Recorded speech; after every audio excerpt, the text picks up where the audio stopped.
CA inter advance accounts के अंदर नया चैप्टर स्टार्ट कर रहे हैं अपन। आज चैप्टर का नाम है amalgamation of companies. Last chapter internal reconstruction पढ़ा था अपन ने। इंटरनल रिकंस्ट्रक्शन जहां कंपनी के इंटरनल डायरेक्टर्स जो हैं वो मिलकर डिसाइड कर रहे हैं कि अब कंपनी के अंदर कुछ ना कुछ फंडिंग की रिक्वायरमेंट है, ऐसा कोई रिक्वायरमेंट है तो वो लोग कुछ अपना कैपिटल रिड्यूस कर देते हैं, ऑल्टर कर देते हैं। That was internal reconstruction.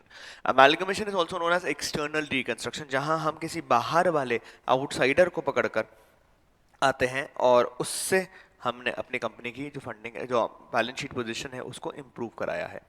तो अमालगमेशन का कोई बेसिक सा मतलब अगर तुम में से कोई समझा सके कि व्हाट इज अमालगमेशन, या अमालगमेशन होता क्या है इन जनरल मतलब दो कंपनीज का मर्ज होना। ओके,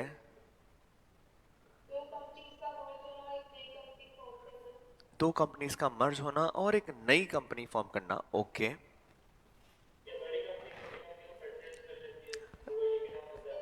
बड़ी कंपनी छोटी कंपनी को परचेज कर लेती है।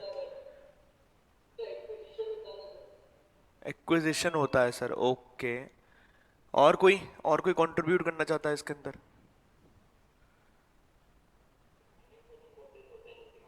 100% परचेज होता है। ओके, सिद्धार्थ आपस बोल। ऐसी कंपनी,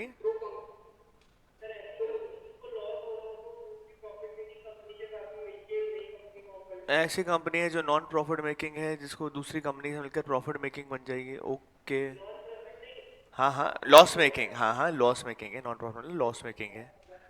ओके,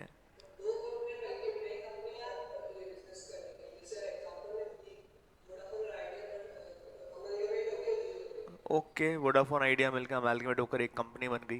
ठीक है, समझना। देयर कैन बी दो कंपनियां बंद हो जाती है, दो कंपनियां बंद होकर एक कंपनी बनाती है। ओके, बहुत विभिन्न विभिन्न प्रकार से अमालगमेशन हो सकता है। ठीक है, समझना। मानो दो कंपनी है ए प्लस बी, इन्होंने मिलकर एक नई कंपनी फॉर्म कर ली सी। तो C is the new company, या C is the purchasing company, and A and B both are selling, मतलब दोनों कंपनी बेच करी है, अपनी आइडेंटिटी खत्म कर रही है और एक ऑल टुगेदर एक नई कंपनी फॉर्म करी जा रही है। अमालगमेशन है। सी ने दोनों को टेक ओवर किया है, सी लिमिटेड ने दोनों को टेक ओवर किया है। ए प्लस बी नहीं मिलकर ए रह गई, मतलब ए ने बी को टेक ओवर कर लिया, बी का आइडेंटिटी खत्म, ए का identity as it is carry forward हो जाएगा। वाइस वर्सा भी हो सकता है, ए प्लस बी मिलकर बी बन गई, मतलब बी ने टेक ओवर कर लिया, ए का आइडेंटिटी खत्म और इधर दूसरा हो जाएगा। यहां ए प्लस बी मिलकर ए बी लिमिटेड भी बन सकती है, more of like this case only, जहां दोनों अमालगमेट होकर एक नया आइडेंटिटी फॉर्म कर लिया है। नाउ तुम में से मुझे किसी ने कहा कि एक बड़ी कंपनी छोटी कंपनी को टेक ओवर करती है। जनरली तो ऐसा होता है, पर ऐसा जरूरी नहीं है। ऐसा जरूरी नहीं है, एक छोटी कंपनी भी एक बड़ी कंपनी को टेक ओवर कर सकती है। कोई बड़ी नहीं, दिल होना चाहिए बड़ा, बाकी सब तो हो सकता है कार्यक्रम, कोई बहुत बड़ी कहानी नहीं है। तो there are cases in history जहां एक छोटी कंपनी ने एक बड़ी कंपनी को टेक ओवर किया है। जैसे I tell you for an example, Lakshmi Niwas Mittal का नाम सुना है आपने? लक्ष्मी निवास मित्तल, स्टील किंग, बिल्कुल। उन्होंने जब यूरोप के अंदर आर्सेनल को अक्वायर किया था, तो उनकी company was a smaller company and Arsenal was a far bigger company, but that is an example जहां एक छोटी कंपनी ने बड़ी कंपनी का टेक ओवर किया है। तो it is possible, it is possible. ऐसा कुछ नहीं कि बड़ी ही छोटी को अक्वायर करे, छोटी कंपनी भी बड़ी कंपनी को अक्वायर कर सकती है। सो अलग अलग फॉर्म के अंदर अमालगमेशन की बात होती है। ठीक है, चलिए थोड़ा सा इसके अंदर आगे बढ़ते हैं। दो तरह से अमालगमेशन की बात करेंगे हम अकाउंटिंग में। एक है amalgamation in the nature of merger और दूसरा है amalgamation in the nature of purchase. तो अकाउंटिंग के अलग अलग मेथड है, मर्जर और परचेज करेंगे इसके ऊपर अपन बात। दो तरह से अमालगमेशन हो सकता है, amalgamation in the nature of merger और दूसरा amalgamation in the nature of purchase. ठीक है, नाउ अमालगमेशन का एएस है एएस 14। तो एएस 14 से ही सब कुछ गवर्न होगा अपने यहां पर भी। चलिए, मीनिंग ऑफ अमालगमेशन लिखा है, amalgamation refers to the process of merger of two or more companies into a single entity or where one company takes over the other by outright purchase. ओहो, what is outright purchase? Complete purchase कर लिया। Therefore the term amalgamation contemplates two kind of activities, two or more companies join to form a new company, दो या दो से ज्यादा company मिलकर एक नई कंपनी बना है। Absorption and blending of one by the other, नई कंपनी या फिर आपस में एक दूसरे को अक्वायर करके बना लिया गया एक नई कंपनी का। As discussed, this arrangement is sought by the companies to receive various advantages such as economies of large scale. Amalgamation होता क्यों है? Economies of large scale production, avoiding competition, increasing efficiency, expansion, increase in market share, etc. मुझे कोई example दे सकते हो क्या? ऐसा कोई एग्जांपल जहां economies of large scale production हुआ है amalgamation का? अच्छा, या बेसिकली तुम अगर मुझे इंडस्ट्री में जहां अमालगमेशन हुआ है, जहां टेक ओवर हुआ है, समवट लाइक आपके लैंग्वेज में टेक ओवर हुआ है, एक्विजिशन हुआ है, ऐसा कोई एग्जांपल मुझे दे सकते हो?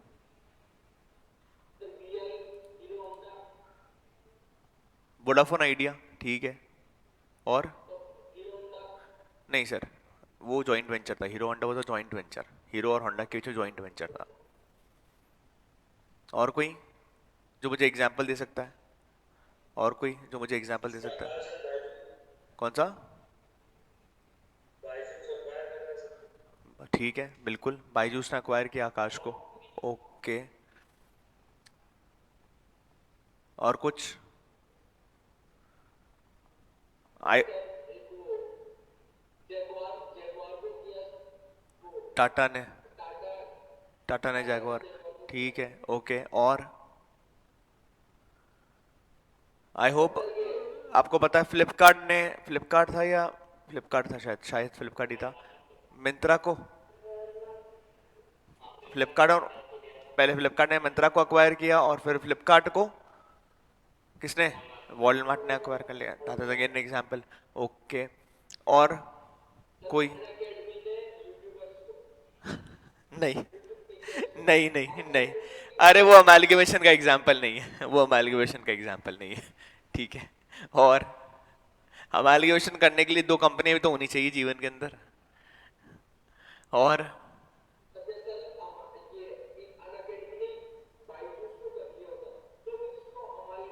हाँ, बिल्कुल बिल्कुल बिल्कुल, उसको कह सकते थे, ठीक है। और तो दीज आर सम एग्जाम्पल जैसे आपने भी पता और आपने भी रियल वर्ल्ड के अंदर देखा है कि एक्चुअल में ये चीज बहुत बहुत आराम से होती है। अच्छा, कभी बॉलीवुड मूवी में देखा है, कभी बॉलीवुड मूवी देखा है कि हीरो सुबह उठता है, अखबार पढ़ता है, अखबार के थ्रू उसको पता पड़ता है, ओहो मेरी कंपनी गई, रातों रात मेरी कंपनी ट्रांसफर हो गई, ऐसा देखा है तुमने? मूवीज में देखा है? पहले वाली बॉलीवुड मूवीज में होता है ये प्रैक्टिकली अब हो सकता है क्या? ऐसा प्रैक्टिकली अब ऐसा हो सकता है क्या? नहीं हो सकता। क्यों?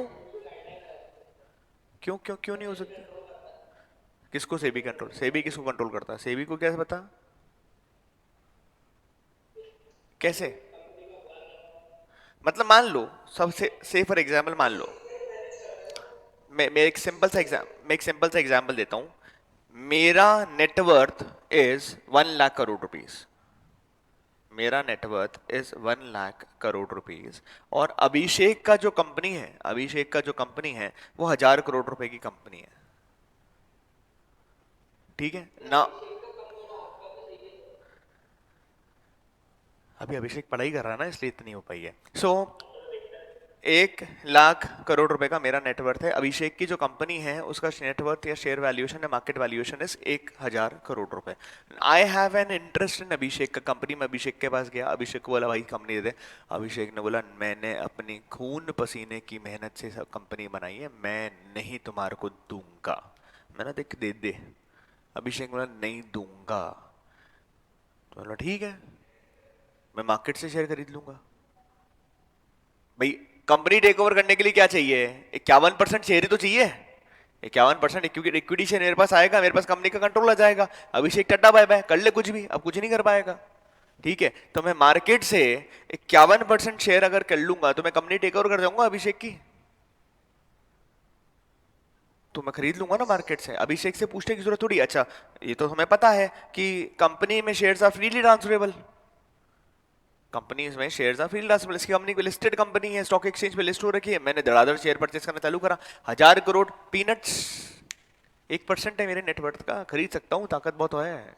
तो मैंने 1,000 करोड़ की जो अभिषेक की कंपनी थी उसके शेयर परचेस करने चालू कर दिए। और मुझे चाहिए क्या, 1,000 करोड़ तो चाहिए ही नहीं, मेरे को तो 510 करोड़ रुपए चाहिए। 51% शेयर होल्डिंग करनी खरीदनी है। तो 0.5% ऑफ माई नेटवर्थ, मूंगफली का छिलका, पीनट्स का छिलका, ठीक है। नाउ ये बताओ, मैंने शेयर परचेज करना चालू कर दिया, 51% होल्डिंग कर लूंगा। मैं अकेला नहीं करूंगा, मेरे ग्रुप में तुम सारे लोग हो, बाकी अभिषेक को छोड़कर बाकी तुम सब मेरे ग्रुप के अंदर हो। मैं सबको बोला अभिषेक की कंपनी के शेयर परचेज करना चालू करो, तुम सब मिलके शेयर परचेज करना चालू कर देंगे। At the end of the day your control is my control. तो मैंने तुमने कल के खरीद लिया, अपन ने अभिषेक की कंपनी को बाय बाय कर दिया।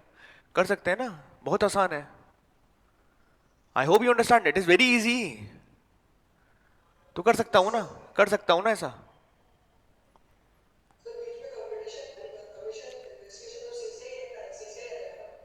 अबे सीसीआई कहाँ से लिया है तू, बीच में तू है ही नहीं, मेरे कॉम्पिटिंग बिजनेस में ही नहीं है भाई।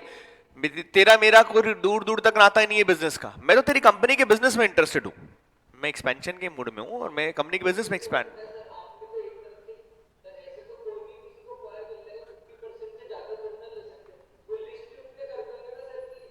अरे भाई, मैंने कहा कि शेयर इसके पास, ये अभिषेक है, इसका मेजर होल्डिंग है, इसने 30% शेयर एक्वायर कर रखा है, 40% शेयर एक्वायर्ड है, 60% तो अभी मार्केट के अंदर है।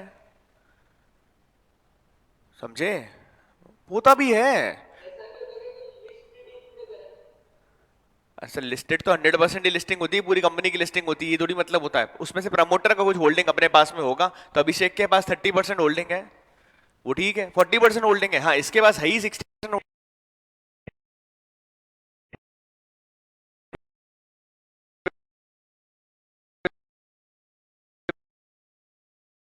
मिल रहा है, उस रेट पे खरीद रहा हूँ, कोई प्रॉब्लम ही नहीं आ रही।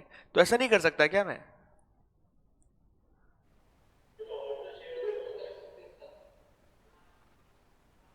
वापस बोल, क्यों नहीं कर सकता, काहे ना कर सकता? अच्छा, तेरे को सही नहीं लग रहा है मतलब नहीं कर सकता, ये भी ठीक है यार। बोले मेरे को, मेरे अंदर से दिल के अंदर गवाही नहीं आ रही, बोले नहीं आप ऐसे कैसे खरीद रहे हो किसी दूसरी कंपनी, अभिषेक की मर्जी से बिना।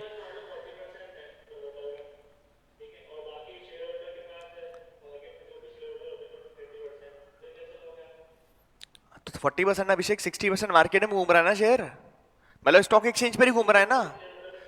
60% मार्केट में ही घूम रहा है ना, तो मैं खरीद लूंगा ना 60% मार्केट से। शेयर मार्केट में मैं भी तो शेयर करता हूँ, मैं खरीद लूंगा शेयर मार्केट से आकर।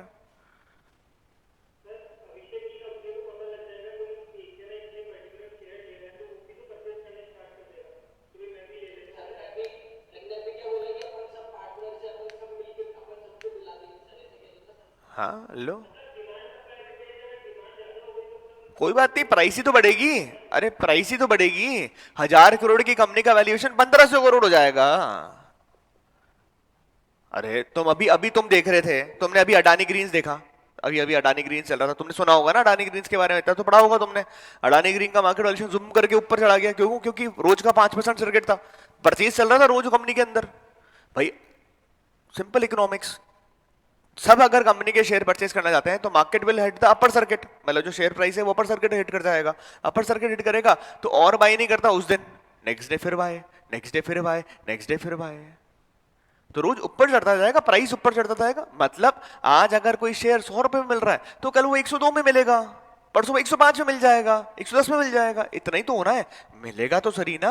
तो मैं ये कह रहा हूं कि मैं रातों रात टेक ओवर कर सकता हूं ना, कौन सी बड़ी कहानी हो गई जीवन के अंदर, मैं ये पूछ रहा हूं। रातों रात का मतलब है 15 दिन के प्रोसेस में, 1 महीने के प्रोसेस के अंदर। वापस बोल। मार्केट सब कुछ लिस्टेड होता है, सारी इंफॉर्मेशन लिस्टेड होती है। किसी कंपनी का कितना शेयर शेयर कैपिटल निकाल सकता है, क्या बड़ी बात हो गई? हाँ हिमांशु।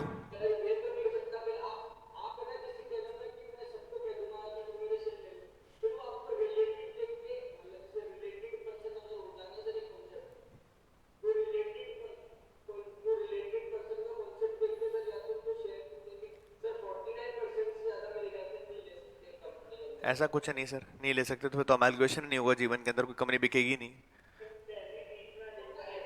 बिल्कुल सर, सिद्धार्थ साहब बिल्कुल बिल्कुल, सिद्धार्थ साहब बिल्कुल सही। अगर अगर कंपनीज के शेयर ट्रांसफर हो रहे हैं और कोई पर्टिकुलर पर्सन या group of person share purchase कर रहा है तो इसका नॉलेज सेबी को जाएगा, इसका जो नॉलेज है वो सेबी को जाएगा। सेबी ऑन द रिक्वेस्ट, और कंपनी को भी पता पड़ेगा कि कुछ पर्टिकुलर पर्सन और ग्रुप ऑफ पर्सन के बीच में हमारे शेयर्स इतने एक्स्ट्रा ऑर्डिनरी अमाउंट में क्यों ट्रेड हो रहे हैं, क्योंकि all of a sudden spike हुआ है। तो अगर कंपनी को होस्टाइल टेकओवर का डर लगता है, मतलब इस तरह से मैं खरीदना जाता हूं, तो अभिषेक की company can ask the registrar of companies और can ask SEBI to stop transferring the shares into my name. ठीक है, मेरे नाम पर शेयर्स ट्रांसफर करने के लिए वो मना कर सकते हैं।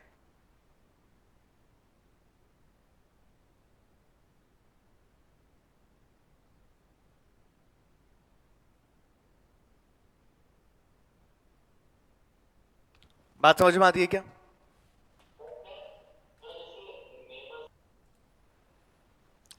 हाँ बताओ।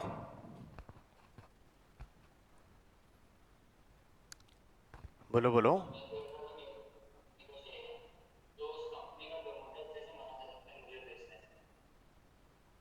वापस बोल, कंपनी का क्या?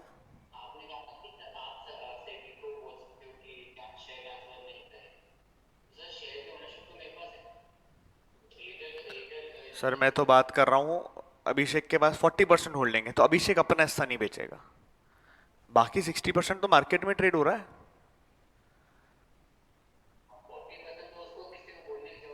वो बोलने की जरूरत ही नहीं है, हाँ बिल्कुल बोलने की जरूरत है, बट 60% तो है ना, 60% मार्केट से एक्वायर करना चालू कर देगा। मैंने कर दिया, मुझे तो 51 ही चाहिए। अच्छा फॉर द सेक 51 भी नहीं चाहिए, मेजोरिटी होल्डिंग चाहिए। कंट्रोल अगर लेके आना है तो मेजोरिटी होल्डिंग ही चाहिए, मैं अकेला या मेरे ग्रुप के साथ में कोई फर्क नहीं पड़ता उससे। ठीक है, पर ऐसा नहीं हो सकता, क्योंकि कंपनी अगर होस्टाइल टेकओवर पर आती है तो कंपनी शेयर ट्रांसफर रुकवा सकती है। सेबी को अगर इरेगुलरिटी लगती है कि इस तरह का होस्टाइल टेकओवर का कार्यक्रम चल रहा है तो सेबी भी नोटिस इशू कर सकती है। और ज्यादा समस्या है, कंपनी के शेयर में ट्रेड ही सस्पेंड कर सकती है अगर इस तरह की हानि है। पहले रेगुलेशंस नहीं होते थे, पहले के जमाने में तो ऐसे रातों रात कंपनी ऊपर नीचे होने के खतरा बना रहता था। ठीक है, एक बहुत फेमस स्टोरी है इसके पीछे। एल एन टी का नाम सुना है तुमने?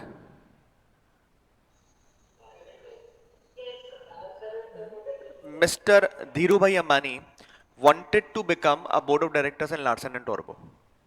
एल के अंदर वो डायरेक्टर बनना चाहते थे।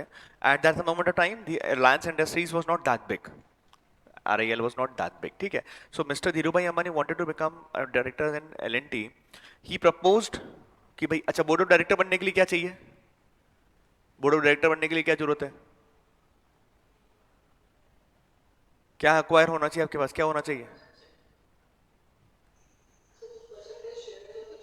नॉमिनल परसेंटेज ऑफ शेयर होना चाहिए, जो भी कंपनी ने डिसाइड कर रखा है कि बॉडी बनने के लिए जरूरत है। तो उन्होंने एल वालों को बोला, चिट्ठी लिख के बोला कि भाई I want to become a board of director in your company, since your company is very big, I want to become a board of director in your company, please allot me इतना percentage of share to become a board of directors, I am ready to pay. L वालों ने मना कर दिया, no हम तुम्हें BOD नहीं बनाएंगे, हम हमारा प्रेस्टीज प्राइड बहुत बड़ा है, हम तुम्हें कल को आए हुए आदमी को हम नहीं बनाएंगे, मना कर दिया, they refuse. That hurted mister Dhirubhai Ambani. उन्होंने शेयर होल्डर्स को, एल के शेयर होल्डर को चिट्ठी लिखी। उस टाइम इतना एक्स्ट्रॉर्डिनरी नहीं था, उस टाइम तो डीमैट फॉर्म था ही नहीं, उस टाइम तो सर्टिफिकेट फॉर्म के अंदर था। उन्होंने एल वाले जितने शेयर होल्डर थे उनको चिट्ठी लिखी कि भाई 400 रुपये का भाव चल रहा है ना शेयर का, मैं 450 रुपये दूंगा तुम्हारे को पर शेयर के, मेरे को शेयर बेच दो। He just put in a letter और like this to L&T's shareholder asking them that I want to purchase. L&T ने अलॉट करने से मना कर दिया, बोर्ड ऑफ डायरेक्टर्स मना कर दिया, बोले आओ। उन्होंने पब्लिक जो शेयर होल्डर थे उनको चिट्ठी लिखी, उनको बोला मैं 400 का शेयर 450 में तुम्हारा शेयर खरीदने को तैयार हूँ। अब मुझे बताओ, तुम कंपनी के शेयर होल्डर हो, 400 रुपये का शेयर है, 450 में कोई इंसान खरीदने को तैयार है आज। अब मानो I am just giving an example कि 400 का 450, ठीक है, it can be any other amount as well. वो चिट्ठी लिखने का इम्पैक्ट L&T के अंदर ऐसा हुआ कि भाई उन्होंने बोला कि ये तो बाहर से निकल लेगा, आज तो सिर्फ बोर्ड ऑफ डायरेक्टर बनने की बात कर रहा है, कल को इतना परसेंटेज होल्डिंग अक्वायर कर लिया तो हमें टाटा बाय बाय नहीं कर दे, मतलब टेक ओवर ना हो जाए। उन्होंने आगे होकर वापस से मिस्टर धीरू भाई अंबानी को बोला कि सॉरी साहब गलती हो गई, आ जाओ, हम आपको बोर्ड ऑफ डायरेक्टर्स के अंदर हमारा एक मेंबर बनाने को रेडी है। ठीक है, सो ऐसा पहले होता था, अब नहीं होता। अच्छा, मजे वाली बात, पीपल से कि सिर्फ चिट्ठी लिखना was a threat. Practically speaking mister Dhirubhai Ambani didn't had that much of amount of money in his hand कि वो परचेज भी कर सकते थे शेयर को, नहीं था, but just that threat, just the threat. बहुत कुछ है हमारे यहाँ पर इनकम टैक्स एक्ट के अंदर, कंपनीज एक्ट के अंदर एक टाइम तक के जितने बदलाव हैं, जितने अमेंडमेंट्स हैं, जितने चेंजेस हैं ना, are the then of Tatas and Ambanis. उन्होंने इतना कुछ आपस में किया, जैसे ये जो बात कर रहा हूँ ये होस्टल टेकओवर की कहानी उसके बाद में आई कि ऐसा नहीं होना चाहिए। ठीक है, मिस्टर धीरूभाई अंबानी, एक सेक्शन आता है 116 जेबी, अभी मुझे पता नहीं इनकम टैक्स का कौन सा सेक्शन है, तो वो मिनिमम ऑल्टरनेट टैक्स का जो सेक्शन है वो आया रिलायंस की वजह से है। तुमने देखी होगी ना गुरु, 30 साल तक टैक्स नहीं दिया रिलायंस ने, आफ्टर बीइंग प्रॉफिटेबल उन्होंने 30 साल तक टैक्स नहीं दिया। क्यों? क्योंकि कंपनीज अकाउंट्स की तरफ, मतलब कंपनी के एक्ट के हिसाब से जब बुक्स ऑफ अकाउंट्स बना रही है तो कंपनी हाईली प्रॉफिटेबल है, अपने शेयर होल्डर को डिविडेंड डिक्लेयर कर रही है, बांट रही है, पर इनकम टैक्स हिसाब से जब आ रही है तो टैक्स फ्री नहीं, मतलब लॉस मेकिंग कंपनी है या नो प्रॉफिट मेकिंग कंपनी है, तो 30 साल तक टैक्स का पेमेंट नहीं किया उन्होंने।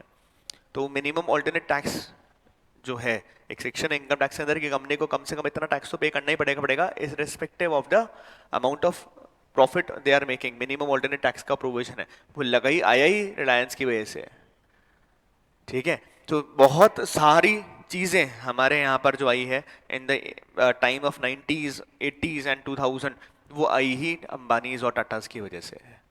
ठीक है, सो होस्टाइल टेकओवर नहीं हो सकता, ये ध्यान रखना। तो अमालगमेशन करते क्यों है? अब अमालगमेशन करना है तो आपको टेबल पे बैठना पड़ेगा बोर्ड ऑफ डायरेक्टर्स के साथ में, दूसरी कंपनी के नेगोशिएट करना पड़ेगा किस रेट के परचेज करना चाहते हैं, किस रेट पे सेल करना चाहते हैं। उनकी मर्जी के बिना कंपनी टेक ओवर नहीं होती आज की तारीख में। तो economies of large scale production, avoiding competition, increasing efficiency expansion, आज की तारीख में बहुत सारा अमालगमेशन इसकी वजह से होता है, कंपटीशन अवॉइड करने के लिए। Increasing efficiency expansion, increase in market share etcetera. ये मार्केट शेयर कैसे बढ़ेगा?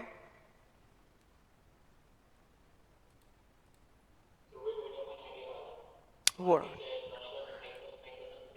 बढ़िया, वोडाफोन आइडिया वाली कहानी। ठीक है, in amalgamation we generally have two companies called as vendor or transferor company, vendee or transferee company. ठीक है, परचेजर सेलर होगा। Let us understand the concept in the following ways. Example 1, company A and company B amalgamate to form company C. A and B ने मिलकर C बनाई है। C is called the transferee, मतलब the purchaser company. This strategy is called amalgamation. Company A is taken over by company B purchase. Here company A is called transfer seller and company B is transferring. Example 3, company A has been suffering from losses for the past 5 years. A new company B floated to take over the existing company. ठीक है, एक नई company बना ली और उसने take over कर लिया A को। Here the company A is the transferer company. This strategy is known as external reconstruction. ठीक है, तीनों ही quite like amalgamation ही होते हैं। ठीक है, हमारे लिए प्रैक्टिकली जब हम करने जाएंगे, क्वेश्चन करने जाएंगे, तो हमारे को तीनों में बहुत बड़ा फर्क नहीं करना है। तो तीनों के बीच में डिफरेंशिएट कर रखा है। अमालगमेशन जहां दो और कंपनी वाउंड अप होती है और एक नई कंपनी फॉर्म करते हैं। ठीक है, absorption, existing company takes over the business of one और मोर एग्जिस्टिंग कंपनीज। ए ने बी को टेक ओवर कर लिया और नई कंपनी खाली एक ही रही, तो ये एब्जॉर्प्शन है। एक्सटर्नल रिकंस्ट्रक्शन, एक नई कंपनी फॉर्म कर देना to take over the business of one existing company. तो ऐसा कुछ इस एक्सटर्नल रिकंस्ट्रक्शन का part. Minimum number of companies involve, at least 3, at least 2, only 2 companies are involved. Number of new resultant companies, only 1. No new resultant, यहाँ पर एक नई newly formed company आती है। ऑब्जेक्टिव क्या है? To cut competition and reap economies of scale. Absorption का is to cut competition, reap economies in large scale. External is due to reorganise the financial structure of the company. ठीक है, तो बाकी almost मतलब अपन जब practical करेंगे तो अपन को प्रैक्टिकली डिफरेंशिएट नहीं करना पड़ेगा, अपन को प्रैक्टिकल डिफरेंशिएट नहीं करना पड़ेगा। ठीक है, अमालगमेशन में, एब्जॉर्प्शन में, कि एक्सटर्नल रिकंस्ट्रक्शन में, तो प्रैक्टिकली स्पीकिंग हमारा सब कुछ सेम चलेगा, हमारे को डिफरेंशिएट नहीं होगा। टाइप्स ऑफ अमालगमेशन, तो दो तरह के अमालगमेशन है, एक है amalgamation in the nature of merger और दूसरा है amalgamation in the nature of purchase. Accounting treatment दोनों तरीके से थोड़े थोड़े अलग हैं, तो ध्यान से पढ़ना। Amalgamation in the nature of merger is an amalgamation where there is a genuine pooling not only of asset and liability of the transfer and transferee but also of the share holders interest and of the business of the company. The accounting treatment of such amalgamation should ensure that the resultant figures of asset, liability, capital reserves more or less represent the sum of respective figures of the transferor and transferee company. ठीक है। Amalgamation in the nature of purchase, merger के अंदर 5 conditions हैं जो satisfy होनी चाहिए और पांचों की पांचों कंडीशन सेटिस्फाई होनी चाहिए। लिखा है amalgamation in the nature of merger is an amalgamation as per para 3A, 3E of the AS14 which satisfy all the following condition, मतलब पांचों कंडीशन सेटिस्फाई होगी तो amalgamation in the nature of merger आएगा। ये theoretical question भी आता है, मेरे आईपीसीसी इंटर के अंदर आया था, what are the 5 conditions for amalgamation in the nature of merger. सीधा डायरेक्ट क्वेश्चन, 5 में से 5। ठीक है, किस्मत होनी चाहिए अगर आएगा तो ऐसा, तो 5 में से 5 नंबर मिलेंगे अगर ये सेम क्वेश्चन आपको याद रहेगा। तो 5 कंडीशन है, पांचों में से कोई एक भी सेटिस्फाई नहीं करी ना तो मर्जर नहीं होगा। ठीक है, ध्यान से पढ़ना। All the assets and liabilities of the transferor company, transferor का मतलब कौन होता है? सेलर। ट्रांसफरर का मतलब कौन है? Seller. Become after amalgamation the asset and liability of the transferee company. ठीक है, सारे के सारे असेट एंड लायबिलिटी सेलर के क्या हो जाएंगे? सारे के सारे assets and liability selling company के किसके असेट बन जाएंगे? परचेजिंग कंपनी के बन जाएंगे। Number 2, shareholder holding not less than 90% of the face value of the equity share of the transfer company other than equity already held by the transferee or its subsidiary become equity shareholder of the transferee company by virtue of amalgamation। तो पहला बोल रहा है all assets and liabilities, दूसरा बोल रहा है at least 90% of equity shareholder should agree to become equity share holders in new company. मतलब कम से कम 90% इक्विटी शेयर होल्डर जो हैं वो नई कंपनी के अंदर इक्विटी शेयर होल्डर बनने को अग्री होने चाहिए। The consideration for the amalgamation receivable by those equity shareholder transfer company who agree to become equity shareholder of the transferring company is discharged by the transferring company which with the issue of equity share in the transferring company except that cash may be paid in respect of any fraction share। मतलब purchase consideration जितने में खरीदा गया है should be compulsory discharge to equity shareholder in the form of equity share of new company। मतलब जो PC का payment होगा, परचेज कंसिडरेशन का जो पेमेंट होगा इक्विटी शेयर होल्डर को, वो नई कंपनी के इक्विटी शेयर के फॉर्म में ही होना चाहिए। फ्रैक्शन के लिए कैश का पेमेंट अलाउड है। For fraction cash can be paid. Fraction मतलब मान लो 8.92 आया तो 0.92 के लिए शेयर नहीं दे सकता, तो 0.92 के लिए कैश देना परमिसेबल है।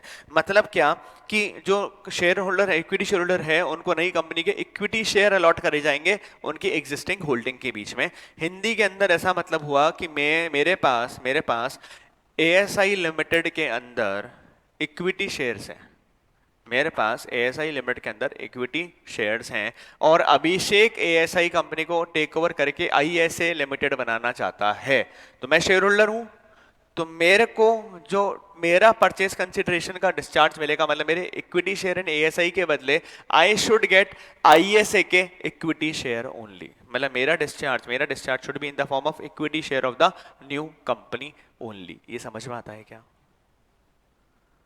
सब लोगों को? फिर the business of the transferee company is intended to be carried on after the amalgamation by the transferee company. मतलब intention is to run the business.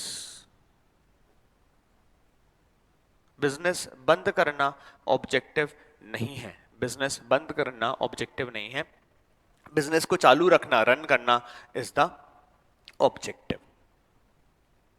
फिर आगे लिखा है no adjustment is intended to be made in the books value of the assets and liabilities of the transferor company when they are incorporated in the financial statement of the transferring company except to ensure uniformity of accounting policies, मतलब all assets and liabilities should be taken over at book value। ठीक है, मतलब all assets and liabilities जो है, जो मैं take over कर रहा हूं, जितने भी असेट लाइबिलिटीज हैं, उसको मैं बुक वैल्यू पर ही लेके जाऊंगा। सो 5 कंडीशन है, पांचों कंडीशन सेटिस्फाई होगी तो ही क्या होगा, amalgamation in the nature of merger होगा। पहली कंडीशन कौन सी है? पहली कंडीशन कौन सी है?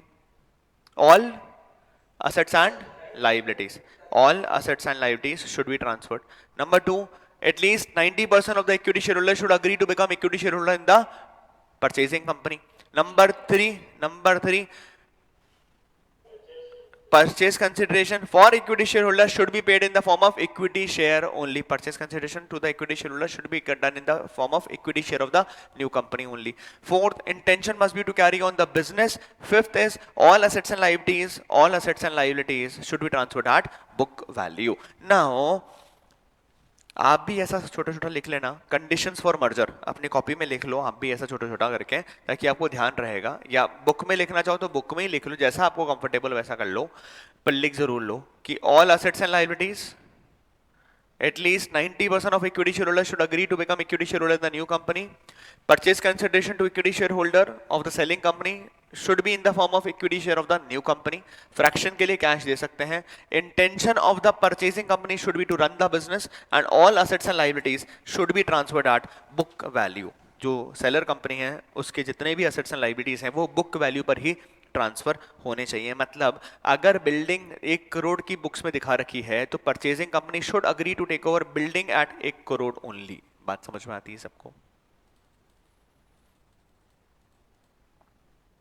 ये समझ में आता है सबको?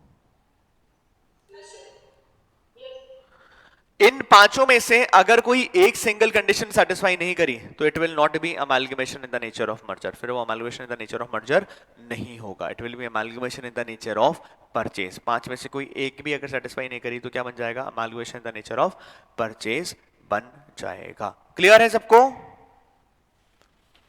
नाउ फॉर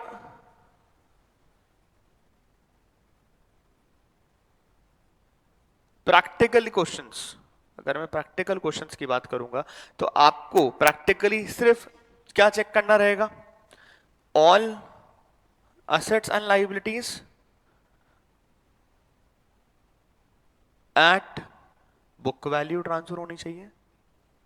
सारे assets and liabilities book value पे ट्रांसफर होने चाहिए, प्लस डिस्चार्ज या PC is discharged to equity shareholders in the form of equity share only। मतलब जो करंट कंपनी के इक्विटी शेयर होल्डर्स हैं उनको इक्विटी शेयर के फॉर्म में ही पेमेंट होना चाहिए नई कंपनी का। बस इतना सा ध्यान रखना रहेगा प्रैक्टिकल क्वेश्चन करने के लिए। तो यहाँ पे 90% बन रहे नहीं बन रहे हैं, या इंटेंशन बिजनेस को रन करना है कि नहीं है, वो आपको प्रैक्टिकल क्वेश्चन करते टाइम जरूरी नहीं पड़ेगा। तो प्रैक्टिकल क्वेश्चन करते टाइम आपको क्या करना पड़ेगा? मतलब जब या तो देखो दो तरह से क्वेश्चन होते हैं, या तो लिखा हुआ है amalgamation is in the nature of merger या amalgamation is in the nature of purchase, लिखा हुआ ये बात ही खत्म हो गई, दिमाग लगाना ही नहीं। पर लिखा हुआ नहीं है, अगर लिखा हुआ नहीं है तो आपको आइडेंटिफाई करना पड़ता है कि मर्जर है कि परचेज है। तो आइडेंटिफाई करने के लिए आपको इतना आइडेंटिफाई कर लो कि सारे के सारे एसेट्स एंड लायबिलिटीज ट्रांसफर हो रहे हैं क्या, सारे सारे एसेट लायबिलिटी बुक वैल्यू पे ट्रांसफर हो रहे हैं क्या, जितने में लिखा हुआ है वो बैलेंस शीट में जो दे रखे हैं उसी वैल्यू पे ट्रांसफर हो रहे हैं क्या, और इक्विटी शेयर होल्डर को जो डिस्चार्ज किया जा रहा है वो इक्विटी शेयर के फॉर्म में ही किया जा रहा है। इसको बना लो, कॉपी कर लो, याद कर लो, इंपॉर्टेंट मार्क कर लो, क्योंकि ये डायरेक्ट थ्योरी क्वेश्चन भी आता है इसके लिए। सो जल्दी से इसको कॉपी के अंदर अपने बना लो। भाई दो मेथड हैं अमालगमेशन के, एक है अकाउंटिंग पर्पस की बात कर रहे हैं, एक है amalgamation the nature of merger, दूसरा है amalgamation the nature of purchase. अगर मर्जर है तो ये पांचों की पांचों कंडीशन सेटिस्फाई होनी चाहिए, पांच में से कोई एक कंडीशन सेटिस्फाई नहीं हुई तो amalgamation the nature of purchase बन जाएगा। फर्क क्या है दोनों मेथड के अंदर? अकाउंटिंग करने का तरीका थोड़ा सा अलग है। मतलब मान लो कि सर रोहित मेरे को कह रहा है कि सर आपने बोला असेट लायबिलिटी बुक वैल्यू पे ट्रांसफर होनी चाहिए। अब बिल्डिंग है, जो सेलिंग कंपनी है उसकी बिल्डिंग है 1 करोड़ रुपए की बुक्स में आ रही है, पर उसका एक्चुअल मार्केट वैल्यू 10 करोड़ रुपए है, तो वो 1 करोड़ में क्यों देगा? बिल्कुल नहीं देगा भाई, वो बोलेगा मेरा बिल्डिंग का वैल्यूएशन 10 करोड़ रुपए लगाओ। तो कर सकते हैं ना, कोई मनाही थोड़ी है। पर अगर वैल्यूएशन करा, मतलब बिल्डिंग 1 करोड़ की है, उसकी बुक वैल्यू 1 करोड़ है, पर उसका मार्केट वैल्यू 10 करोड़ है और सेलिंग कंपनी बोलती है मैं तो 10 करोड़ में दूंगी, तो ठीक है 10 करोड़ में होगा, पर फिर वो amalgamation in the nature of merger नहीं होगा, वो amalgamation in the nature of purchase हो जाएगा। सिंपल है। तो कोई पांच में से एक कंडीशन सेटिस्फाई नहीं हुई तो it will become amalgamation in the nature of purchase.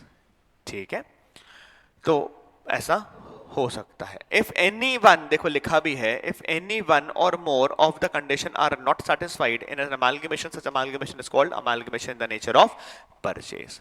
ठीक है, अगर पांच में से कोई एक कंडीशन सेटिस्फाई नहीं हुई तो वो क्या बन जाएगा? Amalgamation in the nature of purchase बन जाएगा। मतलब 90% से कम शेयर होल्डर ने अग्री किया, परचेज हो जाएगा। सारे एसेट लायबिलिटी लेके नहीं गया, मतलब परचेजिंग कंपनी ने बोल दिया भाई ये एसेट मेरे क्या काम का, ये तो तुम्हारे काम नहीं आ रहे थे, मेरे किस काम का, मैं लेके नहीं जाऊंगा, नहीं लेके जा, परचेज हो जाएगा, मर्जर नहीं रहेगा।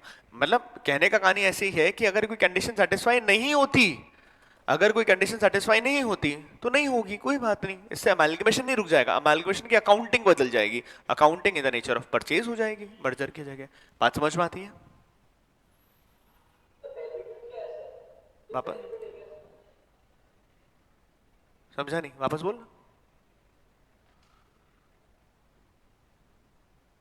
रोहित वापस बोल, मैं समझा नहीं।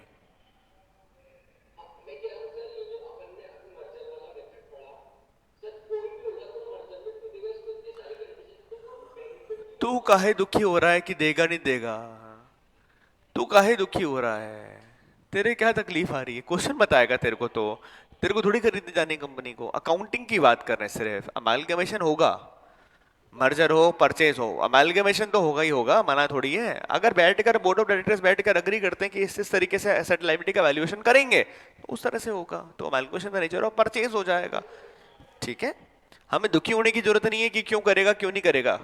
करेगा तो अपन amalgamation the nature of merger मान लेंगे, नहीं करेगा और एसेट लायबिलिटी की वैल्यूएशन लगवाना बैठेगा।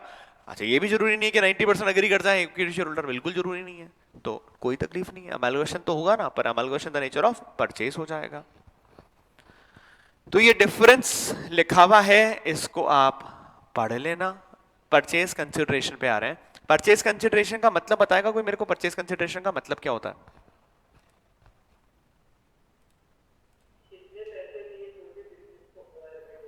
बहुत ही बढ़िया। सेलिंग कंपनी ने परचेजिंग कंपनी को कितने पैसे दिए हैं कंपनी अक्वायर करने के लिए? ठीक है, दैट इज परचेज कंसिडरेशन की बात। For purpose of accounting for an amalgamation were essentially guided by AS 14 accounting for amalgamation. AS 14 defines the term purchase consideration as, ध्यान से पढ़ना, डेफिनेशन आ सकती है, aggregate of the share and other security issued and the payment made in the terms of cash or other assets by the transferring company to the share holders of the transferor company. ठीक है, aggregate है share का, other securities का जो company ने करा है। फिर लिखा है in simple words it is the price payable by the transferring company to the transferor company। transferring company कौन है?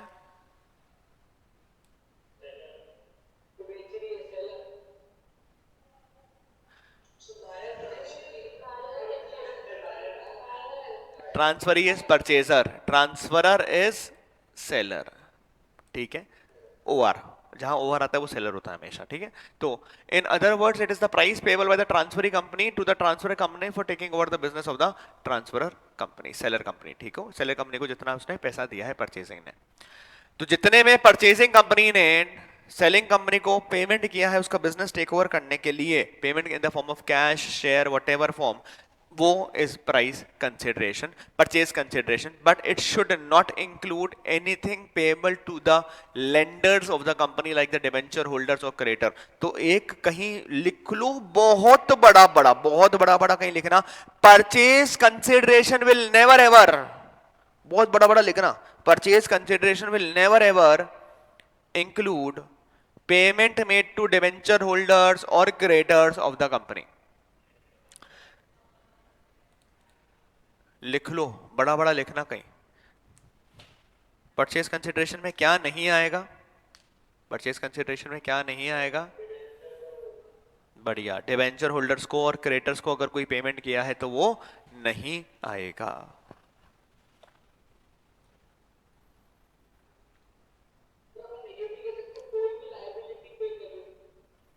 कोई भी क्या करियो?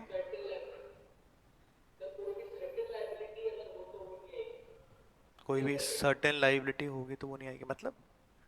अरे किसी लाइबिलिटी को पेमेंट किया है तो वो परचेज कंसिडरेशन का पार्ट नहीं होगा भाई। अगर अपन कंपनी टेक ओवर करते हैं तो कंपनी टेक ओवर जब कर रहे हैं तो जो उसके ओनर्स है उसको जो पेमेंट कर रहे हैं उसी की तो बात करनी है जीवन के अंदर। तो क्या डिवेंचर होल्डर्स क्रेडिटर्स कंपनी के ओनर्स होते हैं? बिल्कुल नहीं होते। ठीक है, तो उनको कोई पेमेंट किया है तो वो परचेज कंसिडरेशन का पार्ट नहीं है, वो परचेज कंसिडरेशन का पार्ट नहीं है। तो पीसी विल नेवर एवर, ध्यान रखना, बहुत कॉमन मिस्टेक है, बहुत ही कॉमन मिस्टेक है। Purchase consideration will never ever include payment made to debenture holder of the company. आज अंशुल सर आएंगे तुम्हारी क्लास में ऑडिट पढ़ाने, है ना? उनसे पूछना कि सर परचेज कंसिडरेशन के अंदर डिवेंचर होल्डर का पेमेंट इंक्लूड करना है कि पेमेंट इंक्लूड नहीं करना है। तुम्हें आता है ना? तुम्हें आता है नहीं आता है? करना है नहीं करना है? पीसी के अंदर, पीसी में डिवेंचर होल्डर का पेमेंट आएगा क्या? नहीं आएगा। क्रेडिटर डिवेंचर होल्डर को पेमेंट किया है वो पीसी का पार्ट नहीं है। अंशुल सर आएंगे ना आज क्लास में, उनसे पूछना है क्वेश्चन। ठीक है,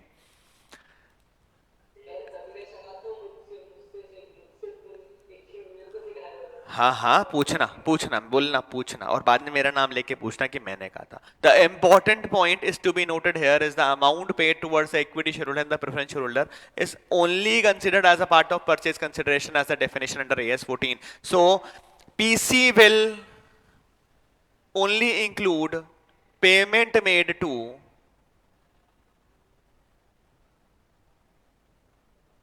ESH and PSH will never ever include debenture or creditors को payment, will never ever include debentures और creditors को payment। ठीक है, ऐसे तुम भी बना लेना ताकि तुम्हें भी ध्यान रहे, ताकि तुम्हें भी ध्यान रहेगा कि ऐसा कभी भी इंक्लूड नहीं होने वाला है। Payment made to ESH and PSH only will form part of your purchase consideration because ये ही एक्चुअल में ओनर्स ऑफ द कंपनी भी हैं जिनके पास कंपनी के शेयर्स हैं। हाँ, प्रेफरेंस शेयर होल्डर कंपनी के ओनर्स नहीं कहलाते पर है तो कैपिटल का पार्ट ही, उनका भी शेयर होल्डर फंड का ही पार्ट होता है, तो उनको भी जो पेमेंट किया है वो पीसी का पार्ट है। पर डिवेंचर होल्डर को, क्रेडिटर को अगर कुछ दिया जा रहा है तो वो पीसी का पार्ट नहीं होगा। Hence it should be noted that the purchase consideration does not include, ये लाइन पढ़ रहा हूं, does not include the sum which the transferee company will directly pay to the debenture holder of the creditor of the transfer company. It is a certain liability of the transfer company has not been taken over by the transfer company. It will be discharged by the transfer company. मतलब अगर कोई भी amount debenture holder को या creditor को दिया गया है वो पीसी का पार्ट कभी भी नहीं बनेगी। इस चीज का बहुत ध्यान से ध्यान रखना बहुत जरूरी है। ठीक है, the purchase consideration can be computed in the following method. अलग अलग मेथड है, लमसम मेथड, पढ़ रहा हूं मैं मेथड, प्रैक्टिकली करेंगे तो अपन को ज्यादा समझ में आएगा, ये तो थ्योरेटिकल लिखा हुआ है, अपन पढ़ लेते हैं खाली एक बार। Lump sum method, under this method the transferee company agrees to pay a lump sum और fixed amount to the share holder of the transfer company. मतलब एक लमसम अमाउंट दे दिया, बोले ये रहो 5 करोड़ रुपए, बात खत्म करो, कंपनी भेज दो। Net payment method, under this payment the transferee company makes individual payment to the equity share holder and preference share holder either by way of cash, issue of share और डिबेंचर।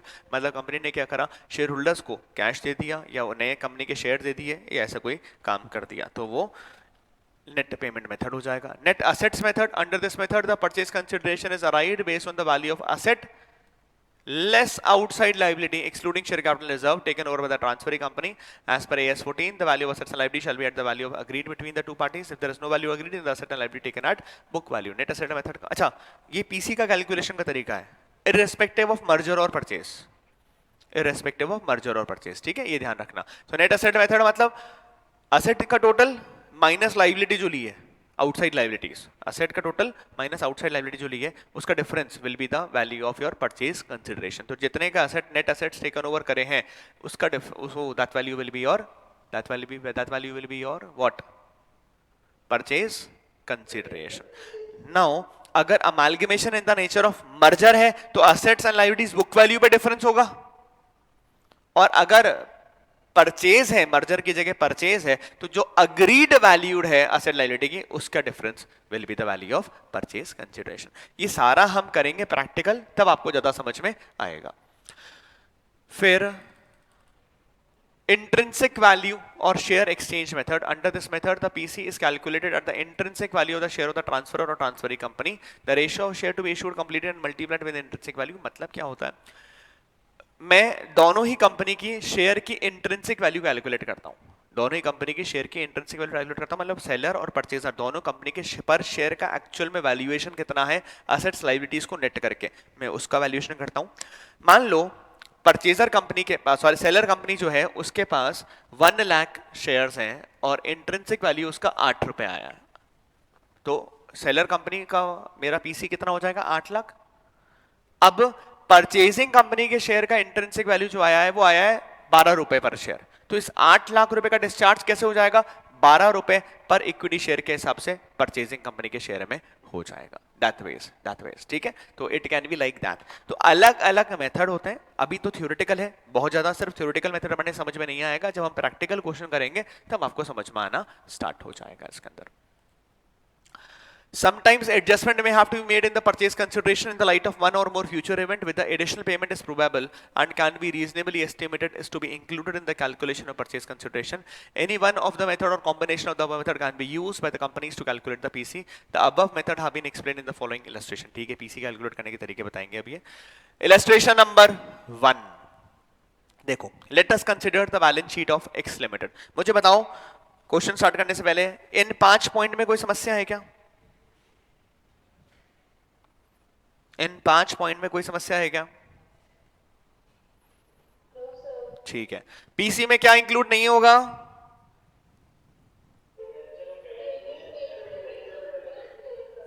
डिबेंचर होल्डर क्रेडिटर को जो payment किया है वो include नहीं होगा। अच्छा, practical question के लिए चेक करना है अगर कि मर्जर है कि परचेज है, तो खाली क्या देखना है, all assets and liabilities at book value, all assets and liabilities at book value, और इक्विटी शेयर होल्डर को जो पेमेंट है वो किसके फॉर्म में होना चाहिए, equity share of the purchasing company के फॉर्म में ही होना चाहिए। सेलर कंपनी के जो इक्विटी शेयर होल्डर है those should be compulsory paid in the equity shares of the purchasing company. Clear है ना?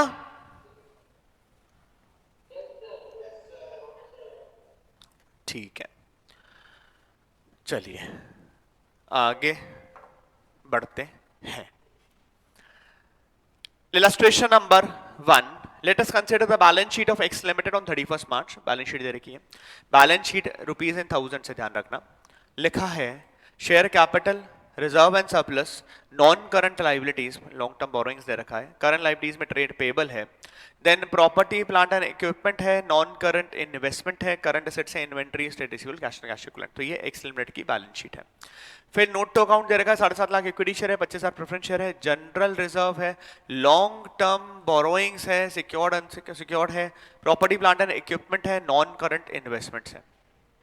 Now Y limited takes over X limited on 10 April. मुझे ये समझाओ परचेजिंग कंपनी कौन है, सेलिंग कंपनी कौन है? जिसकी बैलेंस शीट तुम्हारे को दे रखी है, बैलेंस शीट किसकी दे रखी है, एक्स की दे रखी है, वाई की दे रखी है, एक्स की दे रखी है, तो एक्स कौन है, सेलर कंपनी है, एक्स कौन है, सेलर कंपनी है, इस चीज का ध्यान रखना। चलो okay, debenture holder of X are discharge by Y at 10% premium by issuing 15% own debenture of Y. जो एक्स लिमिटेड मतलब सेलिंग कंपनी के डिबेंचर होल्डर थे उनको वाई लिमिटेड ने अपने डिबेंचर दे दिए 10% प्रीमियम पर। क्या ये पीसी का पार्ट है? क्या ये पीसी का पार्ट है? नहीं है, डिबेंचर लोगों का डिबेंचर दे रहे हैं, पीसी का पार्ट नहीं है।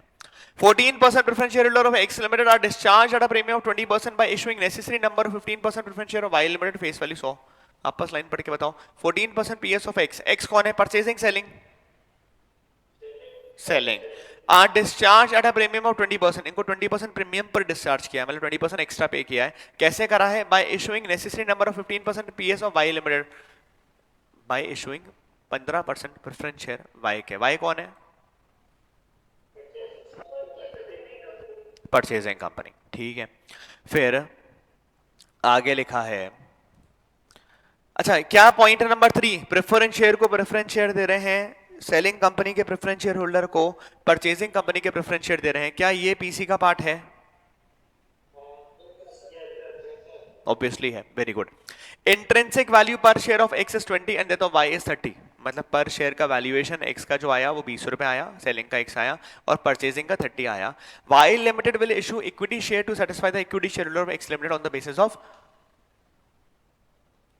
intrinsic value. However, the entry should be made at par value only. ठीक है. Nominal value of each equity share of Y is 10 रुपए. Compute the purchase consideration. ठीक है. इंट्रिंसिक वैल्यू के हिसाब से शेयर इशू करने हैं. मुझे बताओ लास्ट जो पॉइंट लिखा है, is that part of PC और नॉट? क्या वो पीसी का पार्ट है कि वो पीसी का पार्ट नहीं है? है. ठीक है. तो पॉइंट नंबर 3 और 4 ही कंसिडर करने हैं पीसी के लिए. तो पॉइंट नंबर 3 और 4 ही कंसिडर करने हैं परचेज कंसिडरेशन कैलकुलेट करने के लिए. तो है ना? ठीक है. ओके.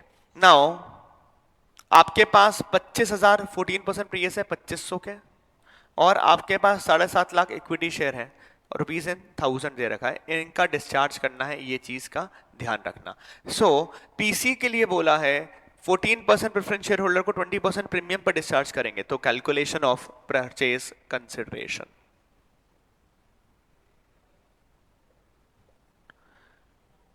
प्रेफरेंस शेयर होल्डर को जो है वो कितना मांगते हैं? 2500. रुपीज इन 1000 से कर रहा हूं मैं भी. ठीक है. 2500 मांगते हैं. इसको 20% प्रीमियम पे करूंगा, मतलब कितना पे करूंगा? 3000. 3000 मैंने प्रेफरेंस शेयर देने हैं. 3000 मतलब 30 लाख रुपए के प्रेफरेंस शेयर देने हैं. कैसे है प्रेफरेंस शेयर? 15%. हाँ, नई कंपनी के 15 है ना. 14% को तो डिस्चार्ज कर रहा हूं. 15% पीएस ऑफ वाई. तो ये 15% पीएस ऑफ वाई लिमिटेड के फॉर्म में इनको पेमेंट हो जाएगा. ये समझ में आता है? ये समझ में आता है? ठीक है. इक्विटी की बात करते हैं. इक्विटी शेयर होल्डर को पेमेंट करना है. तो इक्विटी शेयर होल्डर्स है कितने? इक्विटी शेयर होल्डर्स है कितने? 7.5 लाख है ना. तो 7.5 लाख इक्विटी शेयर्स हैं. अच्छा, ऊपर वैल्यूएशन कितना लिखा हुआ था, एक बार वो लिख लेते हैं. This is 7500. ठीक है. 75,000 रुपीज के. तो 7500,000 के इक्विटी शेयर आपके पास में है. 7500,000 के आपके पास इक्विटी शेयर हैं. हर शेयर का वैल्यूएशन जो लगाया गया है वो कितना लगाया गया है? सेलिंग कंपनी के intrinsic value per share of X is 20, मतलब 7.5 लाख इंटू 20. ठीक है ना. 7.5 लाख इंटू 20. ये समझ में आता है क्या?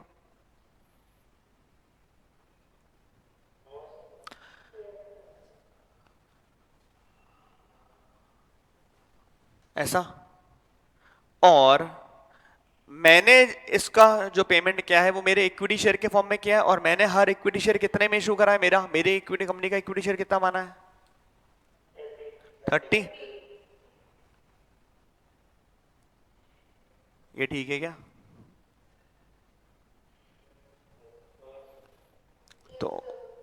तो अगर मैं नंबर की बात करूं तो 7.5 लाख इक्विटी शेयर हैं. 7.5 लाख इक्विटी शेयर हैं. इंटू 20 डिवाइड बाय 30 हो जाएगा.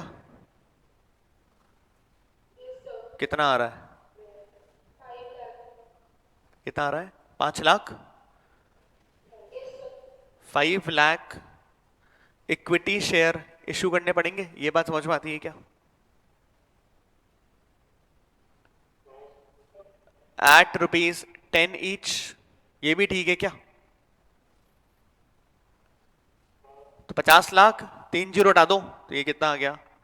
5,000। रुपीज इन थाउजेंड्स करना है, रुपीज इन थाउजेंड्स करना है। तो टोटल पीसी कितना हो गया? 8,030 और 80 लाख रुपए का टोटल परचेज कंसिडरेशन हो जाएगा। ये समझ में आती है क्या बात?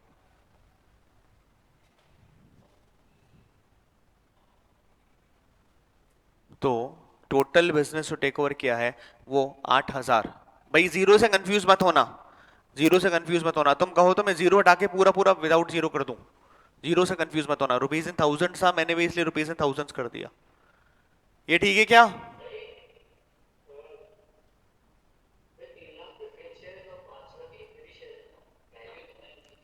हाँ वैल्यू है, 80 लाख रुपए हैं। ये नंबर तो ये रहा 5 लाख इक्विटी शेयर 10 ईच, ये तो नंबर ये रहा। तो वैल्यूएशन मैंने जो लिखा है वो रुपीज इन थाउजेंड लिखा है, ये इंटरनल कैलकुलेशन के लिए समझाया। ठीक है क्या? तो पीसी कितना हो गया? 80 लाख रुपए का पीसी हो गया। ये बात समझ में आती है क्या सब लोगों को?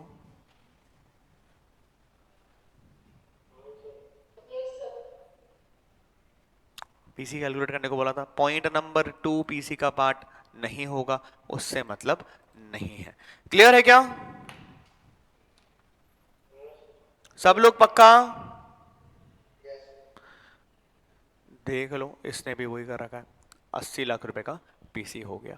ठीक है, इसको कॉपी कर लो। दैट वाज ऑल अबाउट, थोड़ा थोड़ा जो बेसिक्स था वो अपन ने सारा एमैलगमेशन में देख लिया। कल से पीसी का जो और तरीके हैं वो कैलकुलेट हो जाएंगे और बड़े क्वेश्चन करने अपन स्टार्ट कर देंगे। सो नेक्स्ट क्लास के अंदर मिलेंगे। Till then tata bye bye, take care.